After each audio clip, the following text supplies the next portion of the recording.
Salvation, a group experience.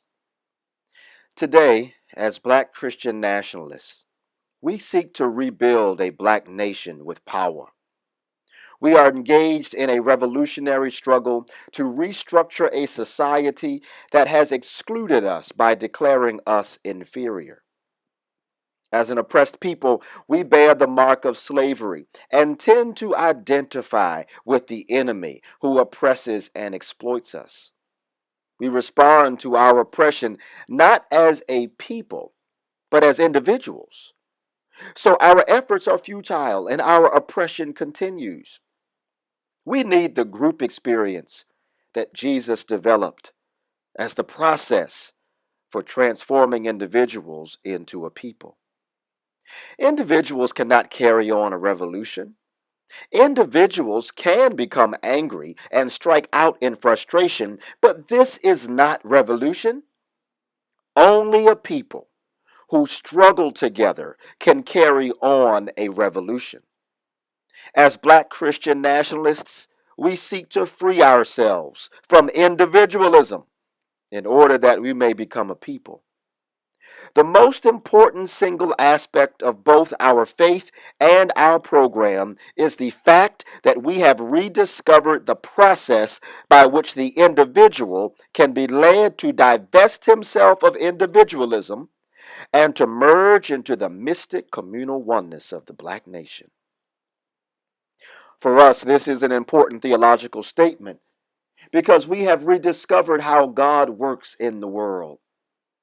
It was not enough for us to say that God does not save individuals one by one and take them to heaven to be with Him for eternity. It was not enough to say that Paul lost the meaning of the life and death of Jesus, the Black Messiah, by making him a pagan atonement symbol. All of this was apparent in the state of man and in the state of the world. But if God does not save individuals one by one, and obviously He does not, then how does God save? If we are not saved by the healing blood of Jesus on Calvary, and obviously we are not, then how does the Black Messiah save? The impotence of the traditional church lies in its inability to understand the process of salvation. The secret lies in the history of the Black nation Israel, in the teachings of the Black Messiah Jesus, and in the experience of the disciples at Pentecost. The experience of God can be real for Black people because the mystery of the group experience is an everyday part of the Black man's life. It is difficult to lose oneself in the group experience in the Western world because all the restrictions and social controls of white society are designed to strengthen the individual's sense of separation from other individuals. The white man feels that venturing out upon the oceanic feeling of togetherness is at best a weakness and at worst a sensual primitive sin. Everything in the Western world is designed to preserve the icy walls of individualism. The white man struggles to maintain his egocentric psychological isolation so that at the moment of death he can lay at his Savior's feet a stunted, malformed personality fetus which he dared not permit to live. Many white Christians either enjoy sex hurriedly in the dark while overcome with feelings of shame and guilt, or use sex as an instrument of oppression and exploitation. For such people, the genuine group experience on which Christianity depends is beyond comprehension. Black people have always recognized the need to help one another escape from the restrictions of individualism. This is the basis of Black spirituality. The rhythm of the Black experience is determined by the need for regular festivals, which submerge the individual in the group. The drum, the dance, the chant, the incantation merged worship, sex, play, and work into one beautiful, unified black group experience. Just as it is difficult for the white man to break out of the restrictions of individualism, so it is difficult for a black man not to break free. As black Christian nationalists, we believe that God touches our lives most fully in our moments of greatest wretchedness. God cannot break through the walls of egocentricity to help an individual who is not willing to face the utter wretchedness of his total black condition in a white man's world. In desperation, we turn away from the white world and to the black nation for strength. For us, individualism is the unpardonable sin because it separates a man from his black brothers and sisters who constitute his only channel of communication with God. The individualism of the Western world has effectively blocked the power of God in the daily affairs of white people. African communalism is not a socio-economic system, but a theological statement that emerges from the total black experience. The culture and history of black people indicate that God works through the black nation. Secular socialism and youth communes in the Western world fail to grasp the fact that they have stumbled upon an ancient African spiritual truth. The group can mediate the power of God, but the individual cannot become a part of the group until in desperation he is willing to face the utter wretchedness of his loneliness. The impotence of the modern church lies in its inability to move people from individualism to communalism. It has no method by which it can effectively change people. It does not even pose the question so that people can turn sadly aside, as did the rich young ruler in the Gospels. Jesus failed, but he knew what he was trying to do, and he had a method in which he believed. The modern church does not know what it is trying to do. Its program is a hodgepodge of unrelated elements indicating total confusion over basic objectives. Jesus called his disciples and they left everything and followed him. In some way, by talking to them, he convinced them that being part of a group was important. We don't really know how long it took him to convince them. It might have taken weeks or even months. I believe that he spent time selecting and calling his disciples. I do not believe that he just said, "Follow me," and they came. It was too important and too complicated an undertaking. He was putting together the basic cadre for the black nation. He had to select them well, and then on them, he had to test the group experience as a process for welding individuals into a new black nation. The gospel stories, which describe the relationship which Jesus had with his disciples, are incomplete, but they tell enough to make clear the discipline he demanded and the process on which he depended. Jesus was always concerned about the thinking of his disciples. He would stop in the middle of the road to discuss wrong thinking. Even before they said anything, he would confront them with dangerous ideas that were just forming in their minds. He would force them to deal with their individualism without warning and without equivocation. He was harsh and uncompromising. "If something is bothering you, say it," he would demand, and then force the issue to its logical conclusion. He made no pretense of democracy and group decisions. What was to be decided, Jesus decided. When Peter was wrong, he denounced him as Satan. The process that Jesus used to create a group involved open confrontation and criticism. His followers could not expect to hide their shortcomings from the group. Jesus used the only process by which the walls of individualism can be broken down and a group can come into being. Individuals cannot be permitted to pretend to have put aside individualism. They must be constantly confronted with the psychological reality of their condition. This entire process was possible with Jesus' followers because the group accepted his leadership without question. Believing that his love and concern were genuine, they could accept his criticism as necessary for the welfare of the group. They could also depend on his protection if they were attacked by members of the group who were selfishly motivated.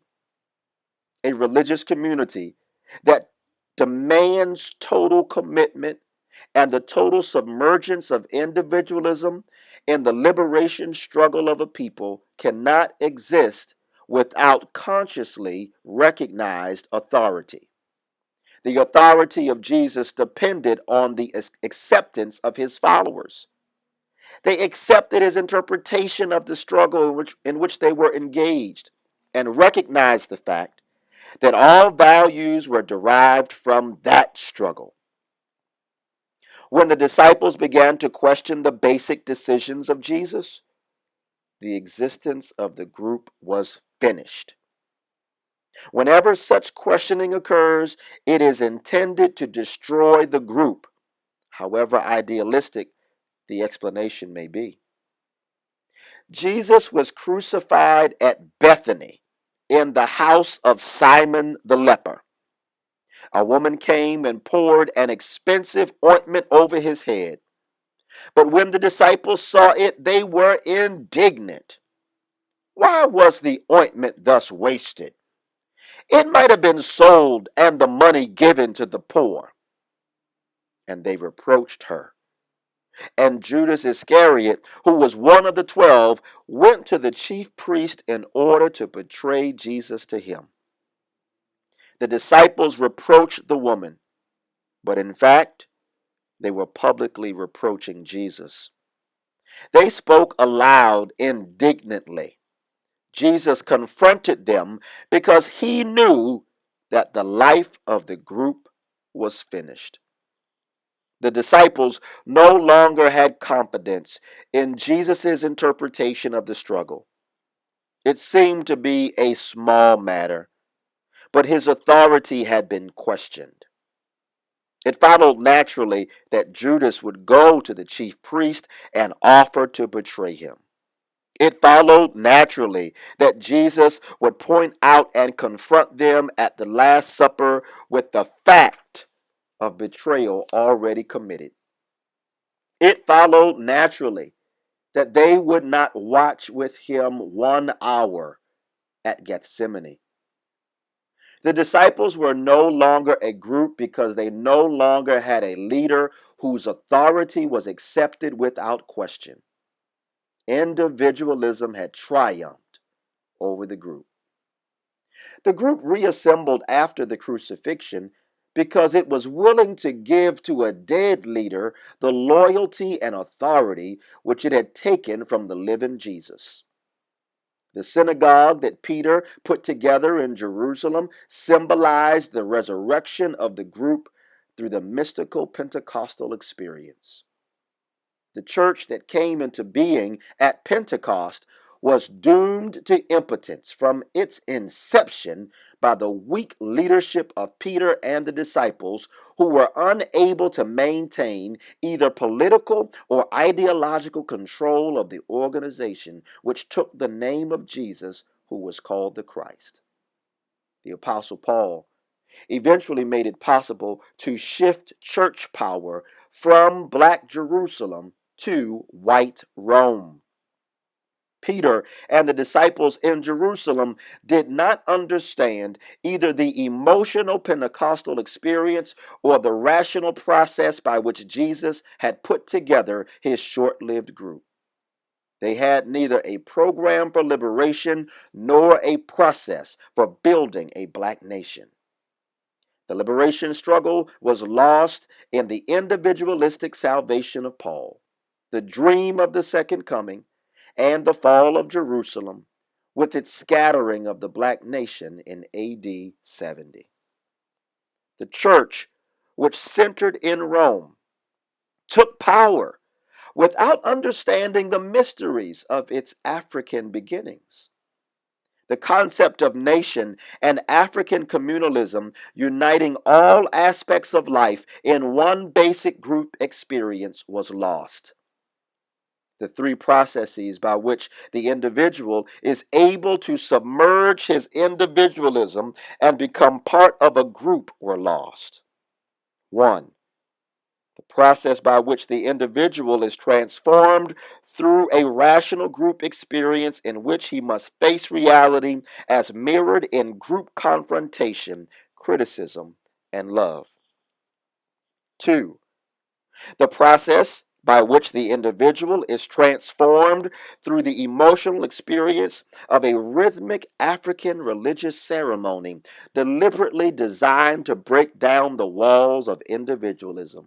And 3, the sudden Pentecostal experience which occurs unexpectedly when the walls of individualism have been eroded quietly through sustained, deeply emotional group experiences over an extended period of time. The Christian church emerged as a powerful political organization, preaching individual salvation through faith, releasing the free gift of God's grace and the sacrificial atonement of Jesus on Calvary as mediated by the sacraments of the church, but with no realization that the individualistic salvation it preached negated the teachings of Jesus and ran counter to the way God works in the world. It had no process for transforming men whose basic sin was individualism, because it did not understand either the teachings of Jesus or the myth of man's fall in the Garden of Eden. It could not offer salvation from the very individualism on which its teachings depended. Black Christian nationalism redefines salvation, calls men to a rejection of individualism, and offers a process of transformation by which the individual may divest himself of individualism and submerge himself in the community life of the group. An illustration of the process is suggested by the dope addict who turns to Synanon in desperation. He started out with a habit that cost him $25 a day. It climbed to $50 and then to $100 a day. He can't get the stuff. He's in jail half the time. He's aching most of the time. In despair, he goes to Synanon. They have receiving stations across the country, but their center of operations is in California. Their basic technique is the one which we have been discussing, and with dope addicts, it seems to work. They break down the barriers of individualism. When an individual turns to Synanon, he is desperate.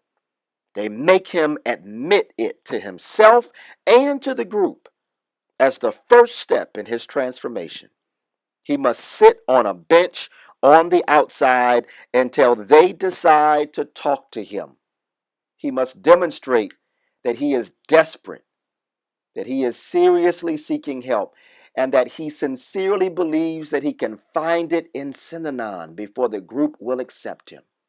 Usually, they make him sit outside for at least half a day before they take him in and question him. They work on the assumption that they are dealing with stupidity. and they do not try to find psychological excuses for his weakness. They tell him that he is a dope addict because he has reacted stupidly to the world in which he lives. If he is willing to try to change, they are willing to try to help him. If he decides to stay, he is taken off drugs cold turkey. They give him a cot in the hall, in the middle of everything, and they watch him day and night. They sit with him when he thinks that he can't make it, talk to him, massage him when his muscles tighten up. In his suffering, he is a part of the group. When his pain is gone, the community remains with him. He has no secrets. He cannot leave the house. He sleeps in a dormitory.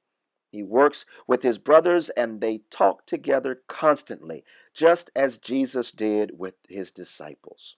They talk, argue, and criticize. They tear him to pieces, but they deal with him as a person worthy of concern. Gradually, he comes to feel a part of the group, and he advances step by step in the respect and acceptance of the group. Eventually, he may be permitted to work out in the city, returning to the group each night. It is a process that changes people through group participation.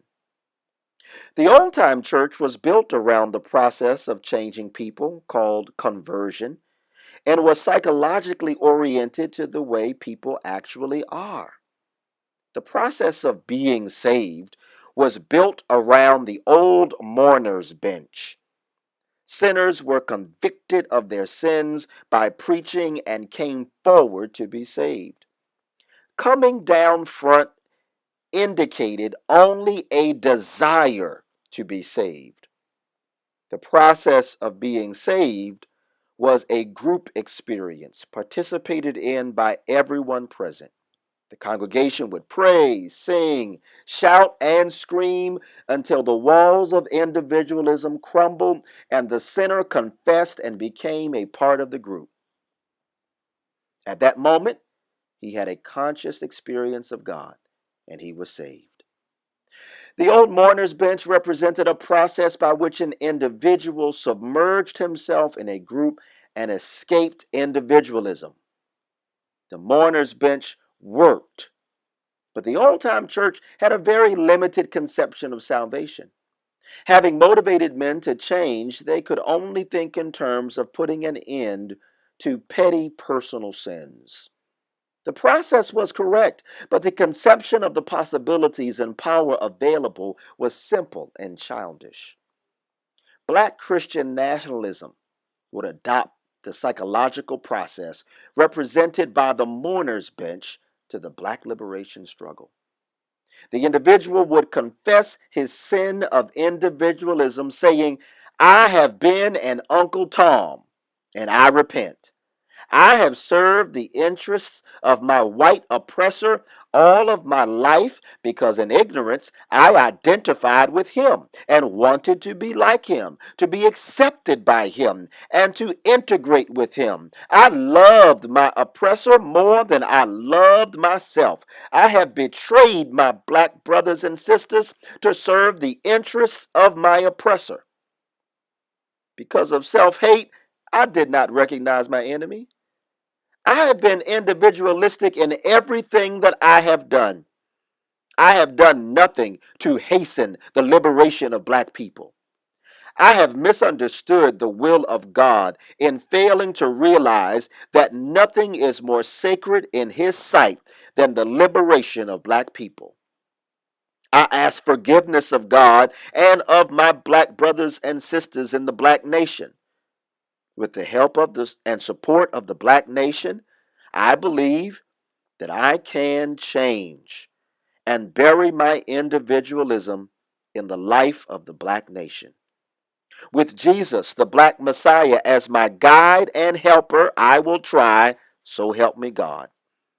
In all honesty and sincerity, I can say that I feel that I have been born again. Only an individual who feels the oppression of his people so deeply that he lives in wretchedness and desperation can make such a public confession of guilt and of faith. And only a fellowship of brothers and sisters who have come together in this kind of desperation can honestly work for the liberation of Black people. The acceptance of group values is the process of rebirth. When the individual confesses that he has accepted new values, he has been saved. And we sing because we are happy. But that is not enough. We are not saved once, but many times. Each time we must confess and re-enter the struggle. We must sustain and support each other, just as Synanon does in dealing with dope addicts, because we are all hooked on individualism and cannot be trusted to stay clean alone. We must evaluate and criticize each other constantly, but always within the framework of deep love and concern. The individual who does not realize his inner weaknesses and egocentricity is a constant threat to the security of the group. Breaking down the barriers of individualism changes a person's sense of values. This is basic to the Black Revolution. A new Black church must call men from individualism to participation in a Black liberation struggle. The process by which we come to commitment is a part of our African heritage, including the method of Jesus and the Pentecostal group experience.